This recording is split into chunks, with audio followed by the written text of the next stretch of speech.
એટલે અત્યારે જે ચૂંટણીનો માહોલ છે એને ખરેખર માહોલ એટલા માટે ન કહી શકાય કે આંગણવાડીથી બહેનોથી લઈને બધી તમે ઇનડાયરેક્ટલી બધાને 500 માણસનું ટાર્ગેટ આપો, ચા નાસ્તાના ખર્ચા આપો એટલે ચૂંટણીમાં ભેગા થતા હોય છે.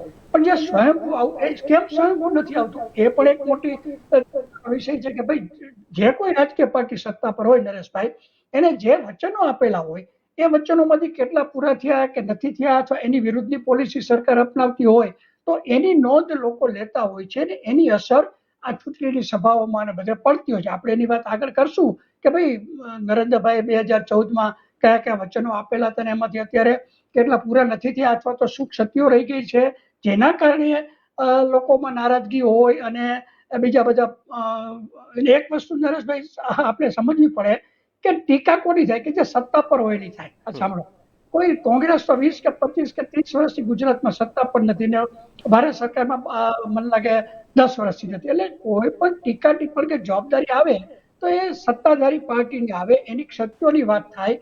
કોંગ્રેસ તો માનો કે બદમાશી કરી જે કઈ કર્યું હોય એના કારણે 10 વર્ષથી ભારત સરકારની બહાર છે અને ગુજરાતમાં પણ સત્તા પર નથી. એટલે મારો કહેવાનો મતલબ એમ છે કે ઘણીવાર હું સરકારની ટીકા એટલા માટે કરતો હોઉં છું કે જે સત્તા હોય એનું ધ્યાન દોરાય તો એ લોકોના હિતમાં એ કરે. બાકી એમાં કોઈ કોંગ્રેસ તરફી કે ભાજપ તરફીની વાત હોતી નથી. પણ આંકડાકીય માહિતીઓ આપણે જયારે બોલીએ કે ભાઈ મોદી સાહેબની સરકારમાં આટલા વચનો આપેલા હતા, આટલા પૂરા નથી થયા, એ સરકારની જવાબદારી. ત્રુટીઓ રહી ગઈ હોય, ત્રુટીઓ સુધારવા માટે આપણે સત્તા પક્ષનું ધ્યાન દોરવા માટેનો એક પ્રયાસ કરતા હોઈએ. મીડિયાનો પણ અને વિશ્લેષકનો પણ રોલ જ એ છે કે આપણે આપણી જવાબદારી આપણે નિભાવવાની હોય અને નિષ્પક્ષ રીતે. અને એમાં પણ સવાલ સત્તાની સામે જ હોય કારણ કે કોંગ્રેસ પાસે સત્તા નથી અત્યારે એટલે કોંગ્રેસની સવાલ ના હોય, એમની પાસેથી સૂચનો પણ આપણે લેવાના હોય.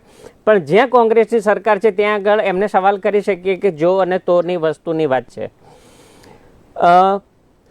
સાગરભાઈ, આપણે માહોલ અત્યારે જામવો જોઈએ એ પ્રકારે જામતો દેખાતો નથી. એનું પાછળનું કારણ પણ આપણને ક્યાંક થોડું એવું લાગી રહ્યું છે કે આજે મારી કે તમારી બાજુમાં કોઈ વ્યક્તિ બેઠા હશે, એટલે પક્ષની વાત કરું છું, તો એમાંથી કોણ ક્યારેક કયા પલ્લામાં હશે, કોણ પલટી મારી જશે, કોણ કયા પક્ષમાં પક્ષ પલટીને જતા રહેશે એ કશું નક્કી નથી રહેતું. ક્યાંક ઉમેદવારોના નામ ડિક્લેર કરવાની અંદર પણ આ પ્રકારેની આપણને વાત ઉડીને આંખે આવી. ખાસ કરીને 2024ની અંદર જે પ્રકારે કોંગ્રેસના નારાજ ઉમેદવારો કેસરીઓ ધારણ કર્યો ત્યારે અમુક એવી જગ્યાઓ પણ છે કે જ્યાં ઉલટી ગંગા પણ આપણને જોવા મળી. સાગરભાઈ, આપની પ્રતિક્રિયા. આપનો અવાજ નથી આવી રહ્યો સાગરભાઈ.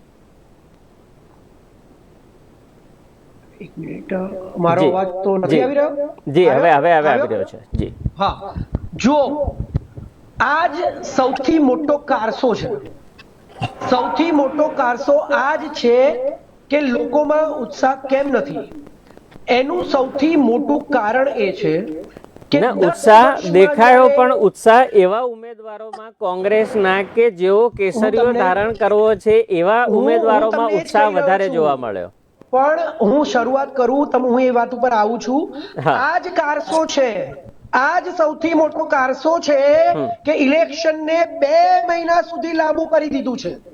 એટલે સૌથી પહેલા તો દેશના લોકોનો ઉત્સાહ એટલા માટે નથી દેખાઈ રહ્યો કે કોણ એવું હોય આ દેશમાં કે ચૂંટણીની પાછળ 2 મહિના સુધી લોકો ડિબેટ્સો જોયા કરે, એના રિઝલ્ટની રાહ જોયા કરે.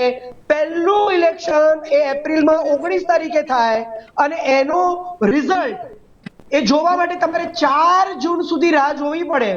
તો સૌથી પહેલા તો ઉત્સાહ ત્યાં જ ઓગળી જાય છે. બીજું, સરકારને ફાવતી એક જે એમની જે સ્કીમ હોય છે એ સફળ બનાવવા માટેનું એક આયોજન મળી જાય છે કે આ 2 મહિનામાં જો દરેક સ્ટેટની અંદર અઠવાડિયાના ગેપ રાખવામાં આવે તો કોઈ પણ પ્રકારની ગડબડી કરી શકાય છે. તમે જે કહ્યું એવી રીતે જ્યારે ઓપનલી બેલેટ પેપરથી ચંડીગઢમાં ચુનાવ લડવામાં આવ્યો, ઇન્ડિયા ગઠબંધનનો પહેલો ચુનાવ હતો મેયરનો, અને એની અંદર દેશની સામે સીસીટીવી કેમેરામાં આ સત્તા પાર્ટીએ આટલી સત્તા હોવા છતાં જે 8 મતોને અવૈધ કર્યા અને કોઈ વચ્ચે ના પડ્યું, પરંતુ સુપ્રીમ કોર્ટની ફટકારથી ઇન્ડિયા ગઠબંધનની જીત થઈ. એવી રીતે સુરતની અંદર પણ નિલેશ કુંભાણી કોંગ્રેસના ઉમેદવારને ડરાવી ધમકાવીને પહેલેથી પ્લાન કરીને કોંગ્રેસની ઇજ્જત કાઢવા માટે એને પોતાના પક્ષમાં લઈ લીધો કે લેવાના છે. એવી જ રીતે સેમ ટુ સેમ બીજો કિસ્સો મધ્યપ્રદેશની અંદર અજય બમ નામના કોંગ્રેસના બીજા ઉમેદવાર અને બહુજન સમાજવાદીના પાર્ટીના ઉમેદવારને પણ એવી રીતે એક લેડી ઉમેદવાર છે, એમને તોડવામાં આવ્યા છે. આ 400 હજી 4 જૂન સુધી ચાલી શકે છે કોઈ પણ રીતે, ભલે ફોર્મ ભરાઈ ગયા હોય તો પણ અને ફોર્મ ના ભરાયા હોય તો પણ ડરાવીને ધમકાવીને કોઈ પણ જાતના જૂના કેસની અંદર બ્લેકમેલિંગ કરીને, તો આ બધું કરવા માટે તમારી પાસે સાગરભાઈ સવાલ આપણને એક મિનિટ એક સેકન્ડ હા એક સેકન્ડ હું પૂરું જ કરી દઉં છું કે એના માટે આ 2 મહિના સુધી જે લાભો કારસો ઘડ્યો છે એના કારણે અને બીજા લોકોને હેરાન કરવામાં આવે છે, વિપક્ષની પાર્ટીઓને. તમે જુઓ કે તમામને મુખ્યમંત્રીઓને, ચાલુ મુખ્યમંત્રીઓને જેલમાં નાખી દેવામાં આવ્યા છે ને એમની પત્નીઓને પ્રચાર કરવા જવું પડે છે. ત્યારે લોકોનો ઉત્સાહ એ ઓગળી જાય, લોકોમાં ઉત્સાહ ના દેખાય, નેતાઓમાં પણ ના દેખાય, ઉમેદવારોમાં પણ ના દેખાય અને પબ્લિકમાં પણ ના દેખાય. એ આ ચોખ્ખી સાબિતી છે. ઉમેદવારોની પસંદગી થયા પહેલા પણ દિગ્ગજ નેતાઓ ગુજરાતના ચૂંટણી લડવાની સ્પષ્ટ ના પાડી ચૂક્યા. એક તો મારે એ કારણ જાણવું છે સાગરભાઈ આપની પાસેથી. બીજી વસ્તુ, જે લોકો જે ઉમેદવારોના નામ જાહેર કર્યા છે, અમદાવાદ પૂર્વની વાત કરી લઈએ કે પછી દિનેશ કુંભાણીની વાત કરી લઈએ, જાહેરાત થયા પછી પણ ક્યાંક કોંગ્રેસમાં કચાશ, કારણ કે ઉમેદવાર નક્કી કરવામાં કોંગ્રેસની ઢીલી નીતિ, કચાશ કહી લો કે પછી ક્યાંક કોંગ્રેસની નિષ્ફળતા. જો આ વખતે તો એવો માહોલ છે કે 2014માં 26 માંથી 26 સીટ કદાચ ભાજપને મળી હતી ને 2019માં પણ મળી હતી, પરંતુ આ વખતે તો એવા ઉમેદવાર ઉભા રાખ્યા છે કે તમે જુઓ કે 26 માંથી 10 સીટ્સ ઉપર કોંગ્રેસ જીતતી દેખાય છે. એટલે તમે જે કહી રહ્યા છો કે કોંગ્રેસે કાચા ઉમેદવારો ઉભા રાખ્યા છે, એ તો સંપૂર્ણપણે એ પ્રશ્ન નાબૂદ થઈ જાય છે. કારણ કે 2014માં પણ એક પણ સીટ નહોતી મળી કોંગ્રેસને, 2019માં પણ નહોતી મળી, પરંતુ આજે તમે જુઓ ઇન્ડિયા ગઠબંધન દ્વારા આપના 2 ઉમેદવાર અને કોંગ્રેસના બીજા 8 ઉમેદવારો એવા ઉમેરવામાં આવ્યા છે કે ભારતીય જનતા પાર્ટીને ડર લાગે છે કે ફોર્મ ભરાઈ ગયા પહેલા પણ અને ફોર્મ ભરાઈ ગયા પછી પણ એ કોંગ્રેસના ઉમેદવારોને યેન કેન પ્રકારેણ કોઈ પણ જાતની ડર, ધમકી, લાલચ કંઈ પણ કરીને તોડી રહ્યા છે. તો તમે જુઓ કે આ વખતે ડરનો માહોલ છે. કોંગ્રેસે મજબૂત એમનું પોતાનું જે પ્લાન છે, પોતાની જે સ્કીમ છે રજૂ કરી છે. રાહુલ ગાંધીની ભારત જોડો યાત્રામાં ને ભારત જોડો ન્યાય યાત્રામાં સ્વયંભૂ આ સાહેબે કહ્યું, એમણે કિશોરભાઈએ, એ વાત સાચી છે કે હવે તો લોકોને પૈસા આપીને લાવવા પડે છે, ભાડેથી લાવવા પડે છે, એસટી બસો ભાડેથી લાવવી પડે છે, એના બિલ પણ નથી ચૂકવવામાં આવતા. આંગણવાડીની બહેનો, આશા વર્કર બહેનો, શિક્ષકો, વિદ્યાર્થીઓ, કોલેજના વિદ્યાર્થીઓ, સિલ્વર ઓક યુનિવર્સિટીમાં વિરોધ થયો હતો, કોલેજના વિદ્યાર્થીઓને જબરજસ્તી લાવવામાં આવે છે. તમે વિચારો કે ડર શેનો છે, માનવી જ પડશે. ભાજપના નેતાઓને ગામડાઓમાં પ્રચાર કરવા માટે જવા દેવામાં નથી આવતા અને એમને ડર છે, એટલા માટે કોંગ્રેસના નેતાઓને તોડવામાં આવી રહ્યા છે. એના માટેનું જે ફેક્ટર છે એ અલગ ફેક્ટર કામ કરી રહ્યું છે. સાગરભાઈ, મારે સવાલ આપને એ કરવો છે કે કોંગ્રેસમાં એટલી તો કચાશ છે કે 2 સીટ ગુજરાતમાં આમ આદમી પાર્ટીને આપવી પડી. એના ઉપર ચર્ચા કરીએ. પહેલા નીલમબેન પાસે આપણે જવાબની અપેક્ષા રાખીશ. આવું છું, આપની પાસે પણ આવું છું સાગરભાઈ. નીલમબેન, આપણે આવું છું સાગરભાઈ, આપની પાસે પણ આવું છું. નીલમબેનની પ્રતિક્રિયા જાણીશું. વડાપ્રધાન નરેન્દ્ર મોદી દેશના વડાપ્રધાન છે અને આખા દેશની અંદર જ્યારે ઇલેક્શનનો માહોલ હોય ત્યારે સ્વાભાવિક છે કે ગુજરાત પ્રત્યે તેમને લગાવ હોવાની સાથે જ એક વિશ્વાસ પણ આપણે માનવો કે કેમ એ મારે સવાલ કરવો છે. કારણ કે એમની જે સભાઓ હતી એ સભાઓની સંખ્યા પ્રતિ ઇલેક્શન આપણને ઓછી જોવા મળી છે. સૌથી ઓછી આ વખતે 6 બેઠકો જ ગુજરાતની અંદર 2 દિવસનો પ્રવાસ. નીલમબેન. નરેશભાઈ, મને આપનો વચ્ચેનો જે અવાજ છે ને એ થોડો સ્કીપ થઈ ગયો, ફરીથી એકવાર રિપીટ કરશો? વચ્ચે બંધ થઈ ગયો થોડો અવાજ. વડાપ્રધાન નરેન્દ્ર મોદી સમગ્ર ભારતની અંદર જ્યારે પ્રવાસ કરતા હોય ત્યારે ચોક્કસથી જવાબદારી એમની વધારે હોય છે અને ગુજરાત પ્રત્યે એક વિશેષ લગાવ અને એક આત્મવિશ્વાસ પણ માની શકાય. આ વખતે અગાઉના ઇલેક્શનો કરતાં આ વખતનું જે ઇલેક્શન છે એમાં સૌથી ઓછી સભાઓ આ વખતે વડાપ્રધાન નરેન્દ્ર મોદીની. જી, અત્યારે મોદીજીએ ટોટલ 2 દિવસમાં 6 સભાઓ કરી છે, પણ એટલી બધી સભાઓ કરવાની જરૂરિયાત નથી, કેમ કે સ્વયંભૂ પ્રજા એટલી ખુશ છે અને બધી જ જગ્યાએ ઉત્સાહનો માહોલ છે અને બધી જગ્યાએથી એવો આવકાર મળ્યો છે, એટલે જરૂર નથી લાગતી કે બધી જગ્યાએ સભાઓ કરવી જોઈએ. જેટલી જગ્યાએ જરૂર હતી એટલી જગ્યાએ મોદીજીએ સભાઓ કરી છે અને લોકોનો આવકાર પણ ખૂબ જ સારો મળ્યો છે બધી જ જગ્યાએથી. નીલમબેન, એમાં પણ આપણે જોઈએ ને તો સભાની જે જગ્યાઓ પસંદ કરવામાં આવી છે કે જ્યાં આગળ ક્યાંક બીજેપીના ઉમેદવારો થોડા કાચા પડી રહ્યા છે એવી જગ્યાઓ ઉપર સભા કરવામાં આવી છે. ખાસ કરીને એ પણ આપણે સાથે નોંધવું રહ્યું અને ચર્ચા કરવી રહી. નરેશભાઈ, એવું છે કે નવા ઉમેદવારને ઘણીવાર ચાન્સ આપતી હોય છે, કેમ કે એવું નથી, દરેક કાર્યકર્તાને એકવાર ચાન્સ મળી રહે એ માટેના પ્રયત્ન હોય છે અને એમાં જો મોદીજીની સભા થાય તો એમાં કંઈ ખોટું નથી અને એ સાથ સહકાર પાર્ટી હંમેશા દરેક કાર્યકર્તાઓને આપે જ છે પહેલેથી જ.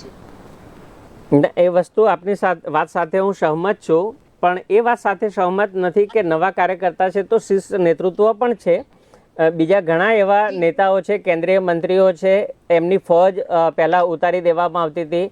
ઇવન વિધાનસભાના જ્યારે ઇલેક્શન હોય ત્યારે પણ આપણે કેન્દ્રીય કક્ષાના મંત્રીઓ ગુજરાતમાં પ્રચાર અને પ્રસાર અર્થે આવતા હતા. આ વખતે ક્યાંક એમાં ઉણપ આપણને જોવા મળી રહી છે. ના, એવું નથી નરેશભાઈ, દરેક જગ્યાએ દરેક લોકો પહોંચેલા છે, દરેક જગ્યાએ દરેક લોકોએ સભા કરી છે, મિટિંગ્સો કરી છે અને અત્યારે લોકસભાનું ઇલેક્શન હોવાથી ભારતના દરેક ખૂણે ખૂણે લોકોને જવાનું થતું હોય છે, એટલે દરેક જગ્યાએ વહેંચાયેલા છે બધા લોકો અને બધી જગ્યાએ જ્યાં સભા હોય છે, અમુક રોડ શો છે કે અમુક મિટિંગ્સો, એ દરેક જગ્યાએ કરી જ છે. એટલે એના માટે તો તબક્કાવાર ઇલેક્શન છે કે તબક્કામાં આપણને પ્રચાર અને પ્રચાર અર્થેનો ટાઈમ બંને પાર્ટીઓને મળી રહે, એટલા માટે જ તો ગેપ રાખવામાં આવ્યો છે. એ ગેપનો ઉપયોગ, અને આમાં તો ક્યાં આપણે ખિસ્સાના પૈસા ખર્ચીને પ્રચાર માટે જવાનું હતું. પાર્ટી ફંડ પણ છે, સરકારી સંસાધનનો પણ ઉપયોગ થઈ શકે પ્રચાર અને પ્રસાર અર્થે. જી નરેશભાઈ, પાર્ટી ખૂબ વિશાળ છે, ખૂબ હોદ્દેદારો કાર્યકર્તાઓ છે, એટલે ખૂબ વિશાળ પ્રમાણમાં અહીં કાર્યકર્તાઓ હોવાથી દરેક લોકોની એક એક ટીમ બનાવેલી છે કે જે ગુજરાત માટે છે કે મહારાષ્ટ્ર માટે છે, એવી રીતે દરેક ટીમો બનાવેલી છે અને જે ગુજરાતની ટીમ બનાવેલી છે એ રીતે ગુજરાતમાં એક પછી એક નેતાશ્રીઓ આવે છે, હોદ્દેદારો આવે છે, રોડ શો છે કે આપણી સભાઓ છે લે છે. એટલે એવું કશું જ નથી કે લોકો ઓછા આવ્યા છે કે આપણે સભા ઓછી કરી છે, એવું પણ નથી આમાં. એટલે બીજો પ્રશ્ન એક એ પણ છે કે જો આટલા સક્ષમ હતા, આટલા કોન્ફિડન્ટ હતા કે આપણે 26માંથી 26 બેઠકો જીતી લઈશું, 5 લાખની લીડ સાથે જીતી લઈશું, તો પછી શા માટે આપણે આયાતી ઉમેદવારોની ભરતી કરવાની જરૂર પડી? એ પણ એક લોકોમાં ચર્ચાનો વિષય બન્યો છે.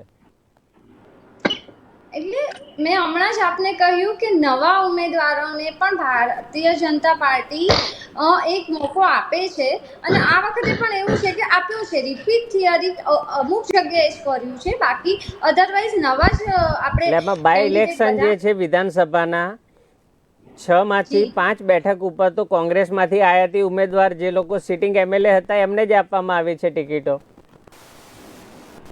હા, તો અમે લોકોને આવકાર્યા છે, કોંગ્રેસમાંથી આવ્યા છે અને એ આ પાર્ટીમાં આવ્યા છે, તો એ આ પાર્ટીના હવે છે, આ પાર્ટીના કાર્યકર્તા છે, તો એમને પણ ટિકિટ આપી તો એમાં કંઈ ખોટું નથી.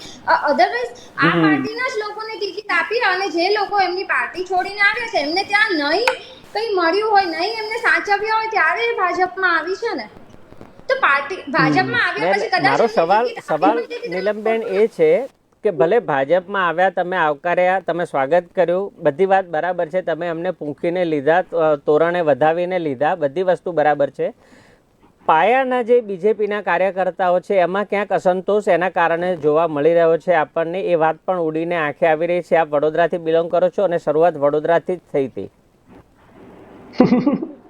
નહીં ના નરેશભાઈ, બિલકુલ પણ એવું નથી. ક્યાંક નાની મેં તમને હમણાં જ કહ્યું કે વિશ્વની સૌથી મોટી પાર્ટી છે, એથી ક્યાંક ખૂણે ખાંચરે થોડુંક નાનું અમથું મન દુઃખ કોઈને ઉમેદવારના નામ જાહેર કર્યા પછી ઉમેદવાર બદલવાની ફરજ પડી હોય બંને જગ્યાએ, વડોદરા અને સાબરકાંઠા.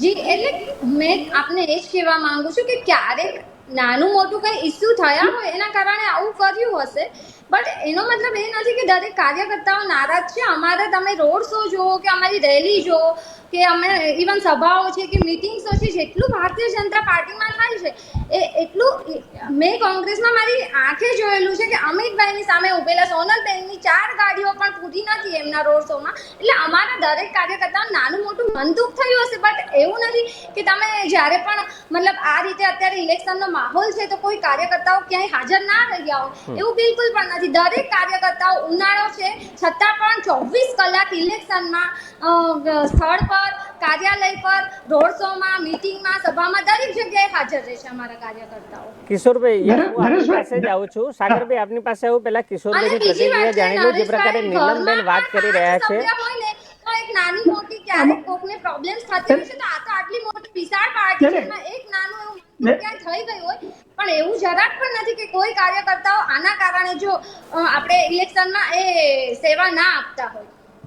કિશોરભાઈ આપની પ્રતિક્રિયા, જે પ્રકારે નીલમબેન ની પ્રતિક્રિયા આપણે સાંભળી, શું કહેવું અને માનવું આપને એ બાબતે? નરેશભાઈ, આપણે નીલમબેને જે વાત કરી પક્ષના કાર્યકર તરીકે બરાબર છે, એની એ ફરજ છે ને એ પ્રમાણે કરે, પણ હું આપને યાદ દેવડાવું કે જે કોઈ પણ રાજકીય પાર્ટી હોય એને પોતાના સિદ્ધાંતો, આદર્શો, નીતિમત્તા ઉપર વિશ્વાસ હોય તો એમ કે ભાઈ તમે અમારી પાર્ટીમાં આવો, અમે તમને 7 વર્ષ સુધી કોઈ પણ હોદ્દો, કોઈ પણ પ્રત્યક્ષ પરોક્ષ રીતે કોઈ હોદ્દો કે કોઈ લાયક બીજું કશું આપશું નહીં. તમે આવો, કોઈ પણ પાર્ટીને લેવાનો અધિકાર છે, પણ સાથે આ શરત હોવી જોઈએ. તમને યાદ હોય તો અટલ બિહારી વાજપેયીની સરકારમાં એક સંસદ સભ્ય ઘટતો હતો, ત્યારે પ્રમોદ મહાજને કહેલું કે આપણે 1ના બદલે 5 ખરીદેલી, પણ અટલ બિહારી વાજપેયી પોતાના આદર્શો, સિદ્ધાંતો, ભાજપની નિષ્ઠા ને RSS ના ઉપર એને વિશ્વાસ હતો કે મારી સરકાર જાય તો જાય, પણ મારા સિદ્ધાંતોને હું છોડીશ નહીં, અને એને ન છોડ્યા.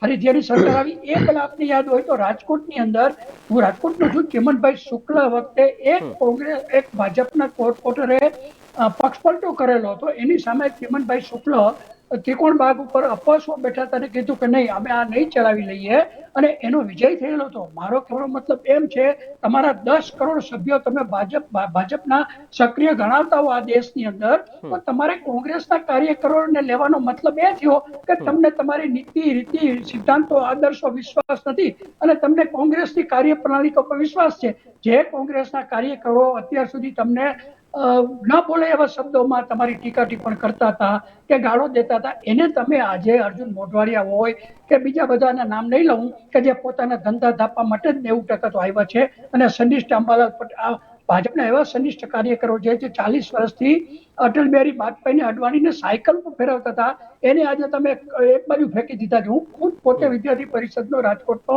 સૌરાષ્ટ્રનો પ્રમુખ હતો, મને બરાબર ખબર છે. તો મારો કહેવાનો મતલબ એ છે કે તમને તમારા સિદ્ધાંતો, આદર્શો વિશ્વાસ નથી. બીજું નરેશભાઈ, આમાં સૌથી મોટું ફેક્ટર એ લોકો એટલા માટે લેવું પડે છે આ કોંગ્રેસ વિરોધ પક્ષ. હમણાં તમે વચ્ચે એક વાત કહી દઉં કે આપે કહેલું કે તમે આપને કેમ ટિકિટો આપી બેને, તો આપની જાણ ખાતર કે ભાજપે પણ લગભગ 10 થી 12 જેટલા JDS સહિત દેશમાં કેટલાય પક્ષો સાથે ગઠબંધન કર્યું છે અને ત્યાં ટિકિટો આપી છે. એવું નથી કે ભાજપ એકલો લડે છે. ભાજપના અટલ બિહારી વાજપેયી વખતે તો કોંગ્રેસ કરતા પણ સહયોગી પક્ષોની સંખ્યા વધારે હતી. એટલે આજે પણ સાઉથ તમે જુઓ, કર્ણાટકમાં તમે આ પ્રજ્વલિત JDS ની પાર્ટી, આપણે મહિલા સન્માનની વાત પછી આવશું, પણ બીજો મુદ્દો એ છે કે મોદીજીએ 2014 પછી આવ્યા પછી જે આત્મનિર્ભરનો કે માનો કે ગરીબોની ગરીબી ઘટાડવાની કે મધ્યમ વર્ગને ફાયદા કરવાની વાત કરી હતી ને સાહેબ, એ મુદ્દામાં પણ કોઈ પ્રગતિ નથી થઈ. એટલે આજે થોડો, જેમ સાગરભાઈ કીધું ને એક કોંગ્રેસ ઉપર પ્રેમ છે કે નહીં પછીની વાત છે લોકોને. હવે લોકોને એમ થઈ ગયું છે કે 10 વર્ષ આપ્યા અને તમે અમને કશું આપી ન શક્યા, ભાવ વધારો ગણો કે તમે બીજા હવે આત્મનિર્ભરની તમે વાત કરતા હો નરેશભાઈ, તો આ દેશમાં અટલ બિહારી વાજપેયી જેવા વડાપ્રધાને પણ આત્મનિર્ભર નો એટલા માટે નહોતો આપ્યો કે આખી આર્થિક બાબત છે. કોઈ પણ દેશની આયાત નિકાસની પદ્ધતિ હોય ને નરેશભાઈ, એના ઉપર આત્મનિર્ભરની વાત આવે. હવે આ છેલ્લા 2024માં મેં આંકડા કાઢ્યા ને ભારત સરકારના આંકડા કાઢ્યા, તો એમાં એવું આવ્યું કે 31.4 લાખ કરોડની આયાત કરવામાં આવી છે અને નિકાસ તો સાવ ઓછી થઈ છે. એટલે આયાત વધે તો આત્મનિર્ભરતાનો સવાલ નથી થતો. બીજું તમને કહું કે એક ઈસ્ટ ઇન્ડિયા કંપની 1600 ની અંદર આવેલી આખા દેશને ગુલામ કરેલો, આજે આ જ નરેન્દ્ર દામોદાસ મોદીની સરકારે 4800 ફોરેનની કંપનીઓને ભારતમાં લાવી દીધી, જે મનમોહન સિંહે નહોતા લાવેલા. તો તમે આત્મનિર્ભર ક્યાંથી કરો? 4800 તમારી પાસે ફોરેનની કંપની આવી ગઈ તો આત્મનિર્ભરનું તો ડિંડક જ કહેવાય. આ તમે લોકોને ગેરમાર્ગે દોરવા આ કર્યું. એ રીતે તમે ખેડૂતોની વાત કરો તો તમે બેંકોની 15 લાખ કરોડ, આ હું નથી કહેતો, 6/8/2023 પાર્લામેન્ટની અંદર જે જવાબ આપ્યો છે ભારત સરકારે કે બેંકોએ 15 લાખ 8 કરોડનું દેણું માફ કર્યું. હું એમ કહું છું કે દેણું માફ કર્યું છે, મેં ઉદ્યોગપતિઓનો કોર્પોરેટ ટેક્સ ઘટાડી દીધો સાહેબ, 32 માંથી મને લાગે 18% પણ ઓછો કોર્પોરેટ ટેક્સ કરીને અબજો રૂપિયાનો ફાયદો તમે મોટી મોટી કંપનીને કરી દીધો, એ સમજ્યા. પણ આ તમે કર્યું છે એમાંથી ખેડૂતોનેથી માંડીને કે મધ્યમ વર્ગને તમે હું છીએ એને ડાયરેક્ટ શું ફાયદો થયો? મારો મુદ્દો એટલો જ છે કે તમે આપો ઉદ્યોગપતિને, આપણે કોઈ ના નથી પડતા કેમ કે આપણે સામ્યવાદી દેશ નથી. બિલકુલ, એનો જવાબ આપણે માંગીએ નીલમબેન પાસે. એ પહેલા પ્રતિક્રિયા લઈશું સાગરભાઈની. સાગરભાઈ હમણાં કંઈક મલકાઈ અને કંઈક કહેવા પણ ઈચ્છુક હતા. પહેલા આપની પ્રતિક્રિયા, પછી મારો સવાલ. સાગરભાઈ, જો હું તમને એ જ કહેવા માંગુ છું કે આપણા ભારતીય સંસ્કૃતિની વાત કરીએ ને તો મોટા ભાગે સ્ત્રીઓને એવી રીતે બદનામ કરવામાં આવે છે આપણી સંસ્કૃતિની અંદર કે સ્ત્રીઓ પંચાત બહુ કરે, ગોસિપ્સ, એને સારી ભાષામાં કહીએ તો ગોસિપ્સ બહુ કરે, બરાબર છે. પરંતુ હું તમને 2 ઉદાહરણ આપવા માંગુ છું. આપણે ભારતીય સંસ્કૃતિમાં એવું પણ કહેવા માંગીએ છીએ કે જ્યારે માતા પ્રેગ્નન્ટ હોય ને તો જે માતા વિચારે ને એ એના ગર્ભમાં રહેલા બાળકને આવે. તો ગર્ભમાં તો પુરુષ પણ હોય ને સ્ત્રી પણ હોય, તો જેવો સ્ત્રીનો સ્વભાવ હોય ને એવો પુરુષોનો પણ હોય જ. જેમ કે મહાભારતની અંદર વાત કરીએ તો શકુની એક એવા હતા જે આક્ષેપો કર્યા કરતા હતા, અને રામાયણમાં એક મંથરા નામની સ્ત્રી હતી, એ પણ આક્ષેપો કરતી હતી. જો તમે 10 વર્ષમાં કામ કર્યું હોય ને ખરેખર, તો આ ગુજરાતની બનાસકાંઠાની સભામાં નરેન્દ્ર મોદીએ અડધો કલાક જે ભાષણ કર્યું ને મેં આખું સાંભળ્યું. ક્યાંય કોઈ વિકાસની વાત નથી, ક્યાંય કોઈ 2 કરોડ નોકરીઓ આપવાનો જે વાયદો કર્યો તેની કોઈ વાત નથી દર વર્ષે, એટલે કે 20 કરોડ નોકરીઓ. ક્યાંય 15 લાખ રૂપિયાની વાત નથી, ક્યાંય કિસાનોનું દેવું માફ કરવાની વાત નથી, ક્યાંય કિસાનોની આવકને બમણી કરવાની વાત નથી. હવે કે છે કે હું દેશની આર્થિક વ્યવસ્થા 3જા નંબરે લાવીશ બીજા 5 વર્ષ જો તમે મને આપશો ને તો. જ્યારે 10 વર્ષ પહેલા કહ્યું હતું કે તમે મને 1 વર્ષ આપો, હું ઇન્ડિયાને અમેરિકા બનાવી દઈશ, શાંઘાઈ બનાવી દઈશ, આમ બનાવી દઈશ, તેમ બનાવી દઈશ. તો જ્યારે તમારી પાસે વિકાસ કરવાની વાતો નથી એટલે કોંગ્રેસના મેનિફેસ્ટોને મુસ્લિમ લીગ સાથે સરખાવે છે. માછલી, મંગળસૂત્ર, મુસલમાન અને મટનની વાતો કરે છે. અને કોંગ્રેસ એ 55% આરક્ષણ લાવીને તમારી દરેક સંપત્તિને અડધી છીનવી લેશે એવી વાતો કરે છે. તો આજે મંત્રા અને શકુની, સ્ત્રી અને પુરુષ બંને જે ગોસિપ્સ આપણી ભારતીય સંસ્કૃતિમાં વર્ષો પહેલા રામાયણ મહાભારતમાં કરતા હતા ને, એવી જ ગોસિપ્સ અને એવા જ આક્ષેપો આપણા દેશના વડાપ્રધાન સેન્ટ્રલમાં 10 વર્ષની ડબલ એન્જિનની સરકાર ચલાવ્યા પછી વિકાસની વાતો નથી કરતા, માત્ર આક્ષેપો કરે છે અને કોઈ પ્રતિ આક્ષેપો નથી કરતું. જ્યારે તમે આક્ષેપ કરો ને તો જવાબ આપવા એ વિપક્ષની જવાબદારી છે. એટલે શક્તિસિંહ ગોહિલે જવાબ આપ્યા છે, કોઈ પ્રતિ આક્ષેપ નથી કર્યા. તમે જે વાયદા કર્યા હતા એ પૂરા નથી કર્યા અને તમે આક્ષેપો કરો છો મંથરાની જેમ, તમે આક્ષેપો કરો છો શકુનીની જેમ, તમે મુસ્લિમ લીગ સાથે સરખાવો છો. તમે 1936માં મુસ્લિમ લીગ જ્યારે આ દેશ વિરોધી કાર્યો કરતી હતી અને છતાં પણ 1940માં તમે એ મુસ્લિમ લીગ સાથે તમે સરકાર બનાવી હતી, તમે મહેબૂબા મુફ્તી સાથે સરકારો બનાવી હતી, તમે મુસલમાનો સાથે સરકારો બનાવી હતી, જેને તમે આજે દેશદ્રોહી કહી રહ્યા છો, વિપક્ષને તમે માઓવાદી કહી રહ્યા છો, તમે નક્સલવાદી કહી રહ્યા છો, તમે આક્ષેપો કરી રહ્યા છો. દેશની અંદર આજે 25% લોકો એ કોંગ્રેસને વોટ આપે છે. તો તમે એમ કહેવા માંગો છો કે આ દેશની 25% વસ્તી, જેને તમે 140 કરોડનો પોતાનો પરિવાર કહો છો, એમાંથી 25% લોકો એ માઓવાદી, નક્સલવાદી, આતંકવાદી છે, ખાલિસ્તાની છે? આ કિસાનો ખાલિસ્તાની છે? તમારી પાસે વિકાસનો વ નથી, વિનાશનો વ છે. 1 મિનિટ મને પૂરું કરી લેવા દો, 1 સેકન્ડ મને પૂરું કરી લેવા દો. તમારી પાસે વિકાસનો વ નથી, પરંતુ તમારી પાસે વિનાશનો વ છે. અને એટલા માટે આજે 10 વર્ષ પછી પણ ગુજરાતની અંદર આવીને તમારે વિપક્ષની સામે માત્ર આક્ષેપો કરવા પડે છે, અને વિપક્ષ એ તમને જવાબ આપી રહ્યો છે. પ્રતિ આક્ષેપ નથી કરી રહ્યો, પણ તમે જવાબ પણ નથી આપતા, કારણ કે હિસ્ટ્રીમાં તમારો ઇતિહાસ બોલે છે કે તમે એક પ્રેસ કોન્ફરન્સ નથી કરી, તમે પબ્લિકને જવાબ આપવા નથી માંગતા. ઓકે, તમારી પાસે જવાબ નથી. નીલમબેન પાસેથી આપણે જવાબની અપેક્ષા રાખીએ જે પ્રકારેના સવાલ કિશોરભાઈ અને સાગરભાઈ દ્વારા કરવામાં આવ્યા. નીલમબેન. સાગરભાઈ, આપ ખૂબ જ આઘાતમાં સરી પડ્યા છો. પેલા વિચારો. તમે બેન જવાબ આપો સવાલનો. તમે બેન મને સવાલનો જવાબ આપો, મને નહીં પૂછો. મારું નામ નહીં લો, મારું નામ નહીં લો, મારું નામ નહીં લો. તમે બોલો છો ત્યારે વચ્ચે નથી બોલતો. પહેલા તમે તમારો મેનિફેસ્ટો ચેક કરો અને જોવો કે કઈ તમે તમારો મેનિફેસ્ટો જે 2014 માં આપ્યો હતો ને એની વાત કરો. તમારો 2014 નો મેનિફેસ્ટો આપો, 2019 નો મેનિફેસ્ટો આપો. તમારા 2014 નો મેનિફેસ્ટો, સાગરભાઈ તમને રોકવા માંગીશ. પહેલા જવાબ, સવાલનો જવાબ પહેલા નીલમબેન પાસેથી. સાગરભાઈ પ્લીઝ.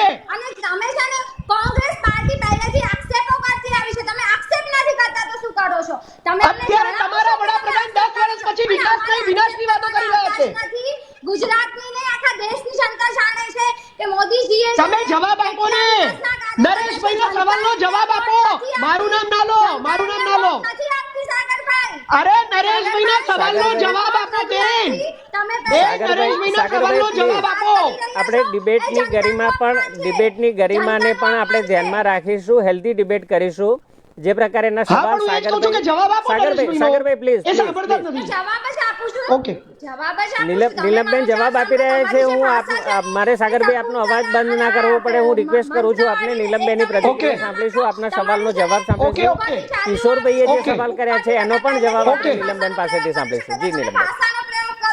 વ્યવસ્થિત ભાષાનો પ્રયોગ કરો. ડિબેટમાં બેઠા છો બેન, ભાષાની ઉપર ના જાઓ. તમે જવાબ આપો ને, મારી ઉપર શું કરવા આરોપ કરો છો? સાગરભાઈ પ્લીઝ. નીલમબેન આપણે મુદ્દાને ડાયવર્ટ નથી કરતા. આપણે સાગરભાઈ પ્લીઝ, હું વાત કરી રહ્યો છું. નીલમબેન, આપણે મુદ્દાને ડાયવર્ટ નથી કરવાનો. આપણે જે સવાલ જે છે એના પ્રોપર જવાબની અપેક્ષા પ્રવક્તા પણ રાખે છે, રાજકીય વિશ્લેષક પણ, અને જે જનતા આપણને જોઈ રહી છે, બુલેટિન ઇન્ડિયાના જે દર્શકો તમને જોઈ રહ્યા છે, સત્તા પક્ષના પ્રતિનિધિત્વ તરીકે તમે જ્યારે અત્યારે જવાબ આપતા હો ત્યારે લોકોની પણ અપેક્ષા હોય કે નીલમબેન પાસેથી તેમના સમસ્યા જે તેમની છે, તેમને જે પ્રશ્નો કરવામાં આવ્યા છે એ પ્રશ્નોનો યોગ્ય જવાબ તેમની પાસેથી મળી રહે. નીલમબેન. જી નરેશભાઈ, સૌથી પહેલા આપને એટલી અપીલ કરું છું કે સાગરભાઈને એટલું કહેજો કે અભદ્ર વાક્યોનો ભાષાઓનો પ્રયોગ બિલકુલ નહીં કરે, બિલકુલ નહીં કરે. એ કરશે તો અવાજ મ્યુટ કરી દે સાગરભાઈનો. સાગરભાઈ પ્લીઝ વચ્ચે નહીં બોલશો, મહેરબાની કરીને. સાગરભાઈ અવાજ બંધ કરી દેજો. આપનો ટેકનિકલ ટીમને વિનંતી કરી સાગરભાઈનો અવાજ મ્યુટ કરી દેજો. તમે કીધું છે શેના માટે? નીલમબેન, આપણે જે સવાલ છે સવાલનો જવાબ તમારે આપવાનો છે. તમારે સાગરભાઈ અત્યારે બેઠા છે, તમે સાગરભાઈને ભૂલી જાઓ. તમને સવાલ જે છે સવાલના જવાબની આપણે અપેક્ષા, અને લોકો પણ જવાબની અપેક્ષા આપની પાસેથી રાખી રહ્યા છે. ભારતીય જનતા પાર્ટી એક શિસ્તબદ્ધ આદર્શ અને સિદ્ધાંતોથી ચાલવા વાળી પાર્ટી છે.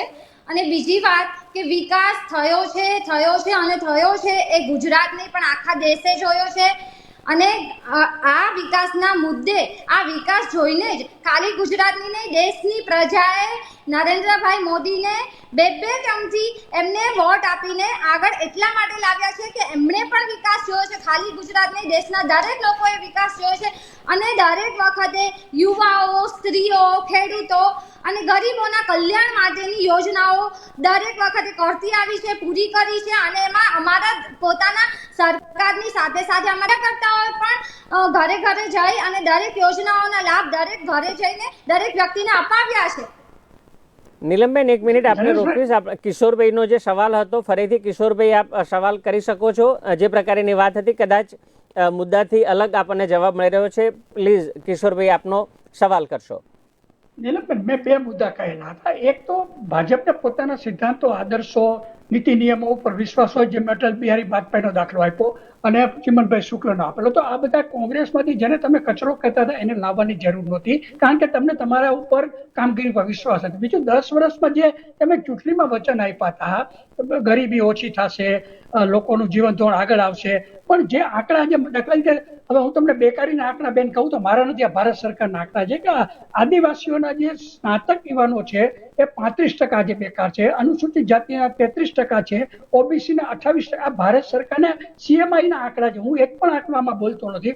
બીજું તમે જો આપણી એક કોઈ પણ દેશ વિકસિત દેશ હોય બેન તો એની એક પોલિસી હોય કે સામાન્ય અને મધ્યમ અને ગરીબ વર્ગને પીવાનું પાણી, શિક્ષણ, આરોગ્ય અને ભોજન હા ઓછું અથવા મફતના ભાવે મળવું જોઈએ. હવે આજે તમે વિચાર કરો કે દેશની જે અત્યારે 10 વર્ષમાં જે આર્થિક આપણે જે પદ્ધતિ અપનાવી છે બેન ભાજપની સરકારે, એમાં 40% 70 કરોડની વસ્તીની જે મિલકત થાય ને બેન, આંકડા આ ભારત સરકારના આંકડા હું બોલું છું, એ માત્ર 30 થી 40 ઉદ્યોગપતિ પાસે છે. એટલે મારો કહેવાનો મતલબ એમ છે કે નરેન્દ્રભાઈ દામોદાસ મોદી ખાઈ ગયા છે કે ભ્રષ્ટાચાર કર્યો એવું નથી કહેતો. પોલિસી આખી હું એમ કહું છું કે તમે જે વચનો આપેલા હતા, કે મેં એક વચન એવું પણ આપેલું હતું કે હું વડાપ્રધાન થયા પછી વિશ્વભરમાંથી દર વર્ષે 2 લાખ ફોરેનના વિદ્યાર્થીઓ ભણવા આવશે. આ છેલ્લા આંકડા મેં તપાસ્યા તો નેપાળ છે કે નાઇજીરિયા જેવા જે સાવ ગરીબ કે જેને આપણે ભિખારી શબ્દ વાપરી એવા દેશના 5,000 10,000 વિદ્યાર્થીઓ આવી છે કે આપણી કોઈ શિક્ષણ સંસ્થા, યુનિવર્સિટી એવી એક પણ ન થઈ કે જેમાં ઓસ્ટ્રેલિયા, કેમ્બ્રિજના જતા વિદ્યાર્થીઓ આવે અને આપણા દેશના વિદ્યાર્થીઓ બહાર જાય નહીં. આ બધું મોદી કિશોરભાઈ નીલમબેન પાસેથી આપણે જવાબની અપેક્ષા. જી નીલમબેન. સૌથી પહેલા તો એમને જે કિશોરભાઈએ કહ્યું કે કોંગ્રેસમાંથી આવવા વાળા કચરા જેવા લોકોને તમે ટિકિટો આપી છે, બરાબર છે. હવે કચરો કહેતો ભાજપ કહેતું હતું કે કચરો છે. હા, એટલે ભાજપમાં મને નથી ખબર કોણ બોલ્યું હશે, તમને કદાચ ખબર હશે. આપવામાં આવી ગયું છે બેન બધું પુષ્કળ. વાંધો નહીં, જે પણ હોય, પણ એ લોકો સ્વેચ્છાએ ભાજપમાં આવ્યા છે, એમને ભાજપ સ્વેચ્છાએ જોઈન કર્યું છે, કોઈએ અહીંયાથી બોલાવ્યા નથી. અને અમે તો કહીએ છીએ જે લોકો આવે એનું અમે સ્વાગત કરીએ છીએ. બીજી આંકડાકીય જે માહિતીની વાત કરી, જે પ્રકારે શિક્ષણનું સ્તરની વાત કરવામાં આવી, રોજગારીની વાત કરવામાં આવી, બેકારીનો દર અત્યારે આપણને જે ઘણા બધા પ્રશ્નો જે મેનિફેસ્ટોની અંદર 2014 ની અંદર આપણે જે લીધેલા હજુ પણ એની અંદર ઉણપ છે કે આપણે એ વાયદાઓ પૂરા હજી કરવામાં ઉણા ઉતર્યા છીએ. નીલમબેન. બેકારી છે કિશોરભાઈ પહેલા નીલમબેનની પ્રતિક્રિયા, પછી સવાલ લઈએ આપણે. નીલમબેન પ્લીઝ. યુવાઓને નોકરીઓ મળી છે, નોકરીની તકો મળી છે, અને ગરીબોનું પણ કલ્યાણ, આવાસ યોજનાઓની એમની યોજનાઓ કરી છે. સગર્ભા સ્ત્રીઓ માટે બાળક જ્યારથી રહે ત્યારથી લઈને બાળક 2 વર્ષનું થાય ત્યાર એ પણ યોજનાઓ કરી છે. દીકરીઓ માટેની 10 વર્ષની દીકરી થાય એ પછી એ મોટી થાય ત્યાં સુધી એની બધી જ યોજનાઓ કરી છે, અને અત્યારે બધી યોજનાઓ ચાલે છે અને બધું પૂર્ણ કર્યું છે. જેટલા સંકલ્પો મોદીજીએ કર્યા હતા એ બધા મેનિફેસ્ટોમાં પૂરા કર્યા છે. હવે રહી વાત ગરીબીની, તો એક સાયકલ જેવું છે કે ચલો તમે 10 લોકોને ગરીબીમાંથી બહાર કાઢ્યા તો પાછળથી જે આવતા હશે એમાંથી કદાચ 2 4 કે 5 7 જે પણ આપણે ગણી એ તો પાછા ઉભા રહેવાના, પાછા એને કાઢ્યા તો પાછળ. એટલે એક આ સાયકલ છે. એવું નથી કે ગરીબી ઓછી નથી થઈ, ગરીબી તો ઓછી થઈ જ છે, પણ આ એક સાયકલ જેવું છે. તમે જેટલા લોકોને ગરીબીમાંથી બહાર કાઢશો તો એટલા બીજા પણ આવવાના છે. તો એ વસ્તુ ચાલુ છે અને ઓછી તો થઈ જ છે. ગરીબી ઓછી થઈ છે, પણ આપણે કઈ સંપૂર્ણપણે તમે જે કહો છો પૂરી નથી થઈ. તો એક આ સાયકલ છે, એટલે જેટલા લોકો બહાર નીકળે એમાંથી પાછા બીજા 2 4 એડ થતા હોય છે. દરેક જગ્યાએ 5 રૂપિયા ભોજનની વાત કાઢીને એટલે હું તમને યાદ દેવડાવું કે કર્ણાટકની અંદર કોંગ્રેસની સરકારમાં ઇન્દિરા કેન્ટીન ચાલે છે. એમાં સવારે 5 વાગે જે નાસ્તો આપવામાં આવે છે ને એ મર્સિડીઝ કાર વાળો ખાય છે. હું જાઉં છું બેંગ્લોર ઘણી વાર, અને 10 રૂપિયામાં જે ભોજન આપવામાં આવે છે ને એ તો બેસ્ટ. હવે એ ગુજરાતમાં અમે કેટલી વાર પત્રકાર પરિષદમાં ભાજપની સરકારને કઈ થાકી ગયા કે તમે પણ આવી કેન્ટીનો નરેન્દ્ર કેન્ટીન કરો કે એના માતાના નામ ઉપરથી કેન્ટીન કરો, પણ એક એવું કરતા જ નથી. એ તો કહું છું બેન કે આજે મોટી મુશ્કેલી એ છે કે સામાન્ય લોકોને સ્પર્શે છે જે લોકોને એ વસ્તુ કરતા. તમે ઉદ્યોગપતિને હું કહું છું આપો, તમે અદાણી અંબાણીને જેટલું આપો એને કોઈ વાંધો જ નથી, પણ સામે નીચેના માણસોને જે મળવું જોઈએ. જેમ અમેરિકામાં શું છે બેન કે બિલ જે એનો પ્રેસિડેન્ટ જે બ્રેડ માખણ ખાતો હોય એ જ ત્યાંનો સામાન્ય નાગરિક ખાતો હોય. આ પદ્ધતિ તમે ઊભી કરો તો નરેન્દ્રભાઈ કીધેલી વાત સાચી આપણને લાગે, પણ એમાં ક્યાંક ને ક્યાંક 10 વર્ષથી ઊણો પડી જાય છે દરેક બાબતમાં. પછી શિક્ષણ હોય, આરોગ્ય હોય, તમે કોલેજો જો ખાનગી કોલેજો 10 શિક્ષણની બાબતમાં જણાવું કે અત્યારે તમે સરકારી શાળાઓ જોવા જાઓ, પ્રાઇવેટ શાળાઓની ટક્કર મારે એવી સરકારી શાળાઓ છે. એ વાત અલગ છે કે લોકો સરકારી શાળા સરકારી એમ ગણીને લોકો નથી મૂકતા. મેં મારી નજરે જોયેલું છે કે સરકારી શાળામાં ભણતા બાળકો આપણે પ્રાઇવેટ કરતા પણ એટલું સારું શિક્ષણ એ લોકોને મળે છે, સારી સુવિધાઓ ત્યાં મળે છે અને બધી સારી એવી ફેસિલિટી બધું જ મળી રહ્યું છે.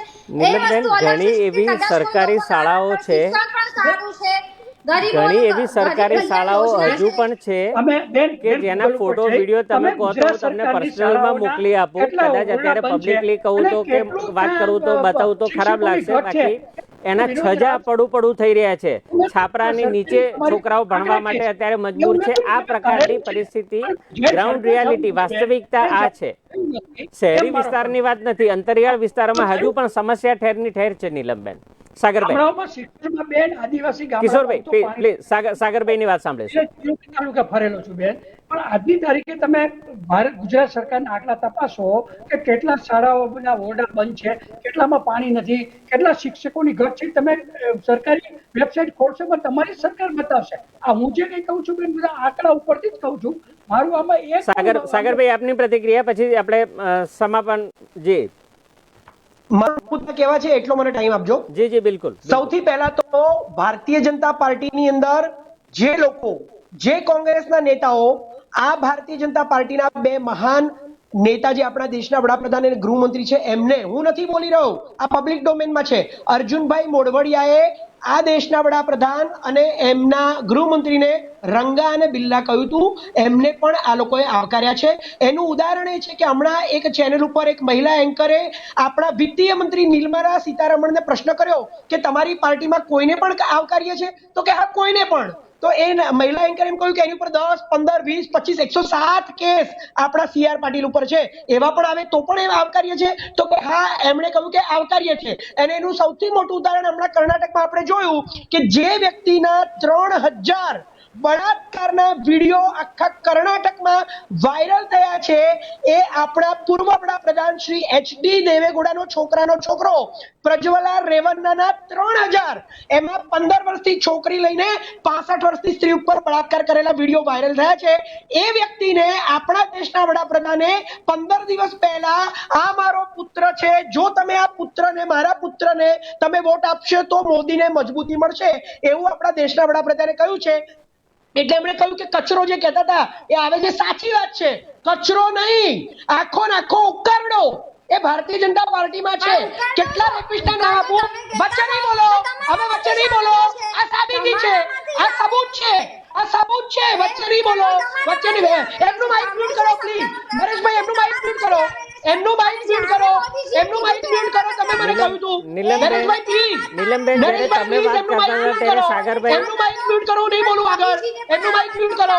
નીલમબેન મારે આપનો અવાજ મ્યુટ કરવો પડશે. નીલમબેન મારે આપનો અવાજ મ્યુટ કરવો પડશે પ્લીઝ.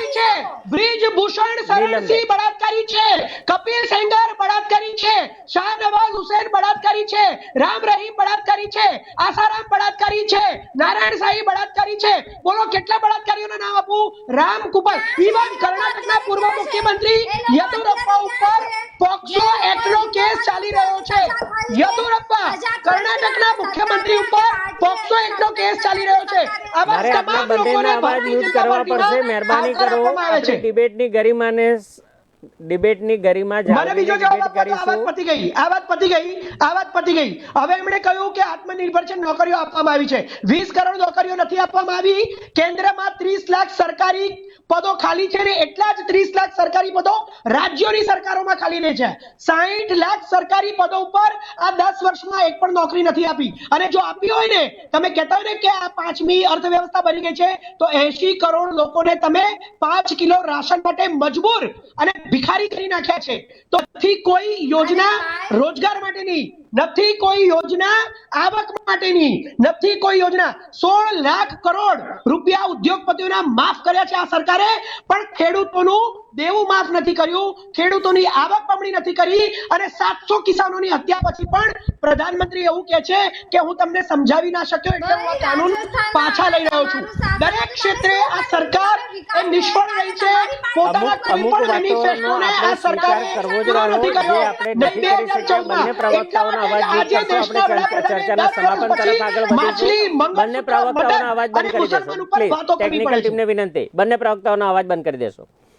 કિશોરભાઈ, આપની પ્રતિક્રિયા જાણીશ. જે પ્રકારે આપણે ચર્ચા કરી રહ્યા છીએ, ડિબેટ હેલ્ધી હોવી જોઈએ, એના બદલે અનહેલ્ધી તરફ આગળ વધી રહી છે, એટલે ક્યાંક અંકુશ રાખવો પણ એટલો જ જરૂરી છે. આક્ષેપ અને પ્રતિઆક્ષેપનો દોર ચાલુ જ રહેવાનો, પરંતુ ચર્ચાના સારાંશ સ્વરૂપે આપની પ્રતિક્રિયા કિશોરભાઈ જાણીશું કે જે પ્રકારેની અત્યારની પરિસ્થિતિની અંદર જે ચૂંટણી યોજાવા જઈ રહી છે એ ચૂંટણીને આપ કેવી રીતે જોઈ રહ્યા છો?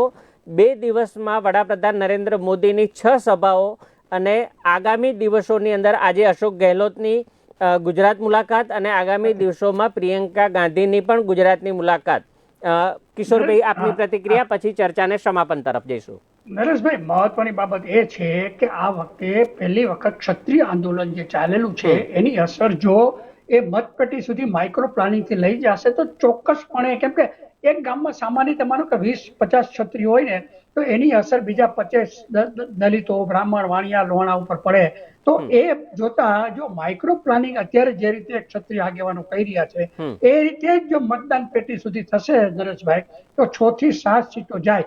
અને હું તો અહીંયા સુધી કહું છું કે ગુજરાતની એક પણ સીટ ગઈ ને, એક પણ સીટ, તો આખા દેશના રાજકારણમાં ઉથલ પાથલ મચવાની છે. કેમ કે ગુજરાત એપી સેન્ટર છે ને અહીંથી એક સીટ ગઈ તો કદાચ ત્યાં ભવિષ્યમાં નરેન્દ્રભાઈને વડાપ્રધાન બનાવવા કે નહીં, કેમ કે યોગી આદિત્યનાથને બધા અંદરખાને આપણે માનીએ જેવું નથી, અંદરખાને બળવો, અંદરખાને નારાજગી પણ એટલી બધી છે દરેકને પોતપોતાની રીતે. જેમ કે જેમ નીલમબેને કીધું કે રંજનબેન તો માછી છે, એ જ પહેલી વાર હું બરાબર જાણું છું એને વર્ષોથી. તો એ રંજનબેન છે કે સાબરકાંઠા, એ બધા આંતરિક, આજે કોઈ કોંગ્રેસ કરતા ભાજપને એનો આંતરિક વિરોધ એટલો બધો છે કે મોદી સાહેબને અત્યારે પ્રચાર તો આવ્યા છે પણ એ પ્રચાર કરતા આ બધાને સમજાવવાને કદાચ કંટ્રોલ કરવા પણ આ વખતે પહેલી વાર એવું બની રહ્યું છે કે એના ફેસની અસર નથી થઈ રહી જેટલી થવી જોઈએ. જેમ 2014માં થઈ હતી એવી નથી થઈ રહી. એટલે જો આમનામ ક્ષત્રિય આંદોલન અને આમનામ આંતરિક વિખવાદો ચાલ્યા તો 6 થી 7 સીટો ઉપર અત્યારે તો જો હવે છેલ્લા તમે અઠવાડિયાથી જુઓ કે 5 લાખની તો લીડની વાત એક બાજુ રહી ગઈ અને બીજી બાજુ કેમ અંદરખાને હરસંઘથી માંડીને બધા ગામડે ગામડે ફરવા માંડ્યા છે પણ ડેમેજ થયું નથી હજી સુધી. પરિસ્થિતિ એવી જ છે. એટલે નાને ગેનીબેનને તો હું કહું ને, જો કોંગ્રેસની અંદર ગેનીબેન ઠાકોર અને ચંદ્રિકાબેન બારિયા એ બે મમતા બેનર્જીની બીજી પ્રતિકૃતિ છે. હું એને વર્ષોથી સચિવાલયનું કવરેજ કરું છું એટલે કહી શકું કે ગેનીબેન ગેનીબેન તો જીતી જાય પૂરી શક્યતા છે. એટલે આમાં મૂળ મુદ્દો આ ક્ષત્રિય આંદોલનથી જબરજસ્ત અસર થવાની છે. કેમ કે બીજું દલિતો વિશે તમારા હિસાબે કિશોરભાઈ કેટલી બેઠક ઉપર અસર જોઈ શકો છો અત્યારની પરિસ્થિતિ પ્રમાણે? તમે આણંદ જુઓ, તમે ઇવન તમે આપણે નંબરમાં 5, 6, 7, 8, 10 કેટલી બેઠક સુધી? 5 થી 6 બેઠકો જો થઈ શકે છે. ઇવન રાજકોટની અંદર પણ તમે જુઓ તો 2 લાખ દલિતો છે, 2 લાખ ક્ષત્રિયો છે, બેનું જો કુલ 80% મતદાન એક ધારું થાય અને આ બાજુ લડવા આપણે કરવા લેવા કે અંદર ખાને લેવા કરવાના મતભેદ છે. બેઠક ઉપર કુલ મળીને અસર આપણને જોવા મળી શકે તો નવાઈ નહીં કે કદાચ વિપક્ષ બાજી મારી જાય તો નવાઈ નહીં, સિવાય કે છેલ્લી ઘડીએ સમાધાન થઈ જાય ક્ષત્રિયોને અને પાણીમાં બેસી જાય તો આખું પિક્ચર પાછું શક્યતા અત્યારે તો નહીવત આપણને જોવા મળી રહી છે. કારણ કે એક બાદ એક રાજવીઓના પણ વિડીયો આવી રહ્યા છે અને તેઓએ પણ તેમના સમાજની સાથે હોવાની જાહેરાત તેમના દ્વારા પણ કરવામાં આવી છે.